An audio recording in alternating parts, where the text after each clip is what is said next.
anywhere.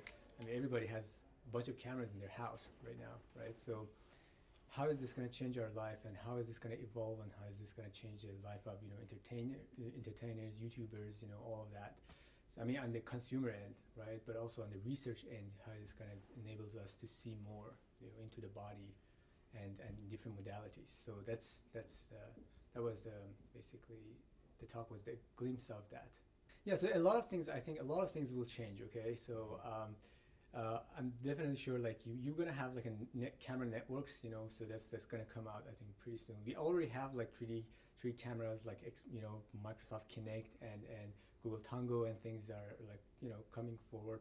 So these are the early stage changes that we're gonna see in the future of the cameras. You know, 3D cameras and networked cameras. You know, that they can do some sort of like elementary production work for you, so you don't have to, you know, really sit in the video and like edit it all by yourself. You know, the machine learning, the algorithm will take care of some of the junk for you, and you know, it has already a setup, the camera setup, which is network, so it's kind of know which angle is more attractive, so what to put into video. So it gives you some pre-production, let's say, that will be automized. So that's basically that's for the consumer electronics. But for the research scientists, I think the interesting part will be getting rid of X-ray. You know, it's like of course we won't be able to completely get rid of it, but we would have techniques, you know, some sort of techniques that will still give you information about you know, what's inside your body, you know, without an X-ray.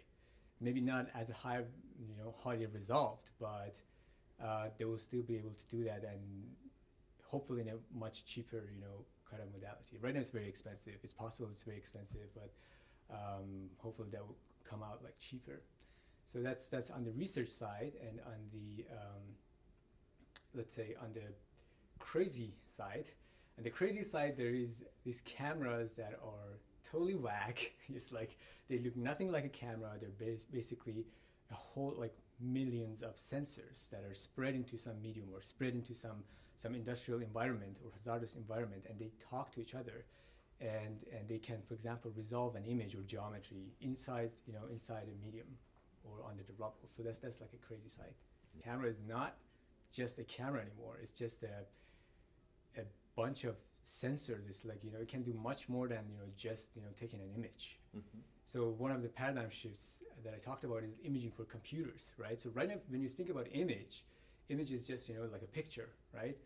But if you take into account all the math and everything like that, you don't actually need to record all of that for a computer. You know, you can use some sort of mathematical techniques that let the computer, you know, reconstruct the image afterward, after it has recorded all the elements that is needed for an image to reconstruct it.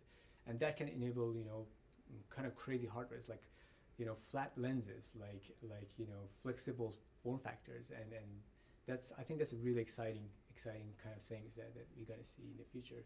Just be passionate about science and the possibilities that are real, you know, and don't get too much stuck with, you know, all the bad things that is around the world, right? I mean, I think we should focus more on all the good things that are coming to us, you know, rather than focusing on some other irrelevant issues.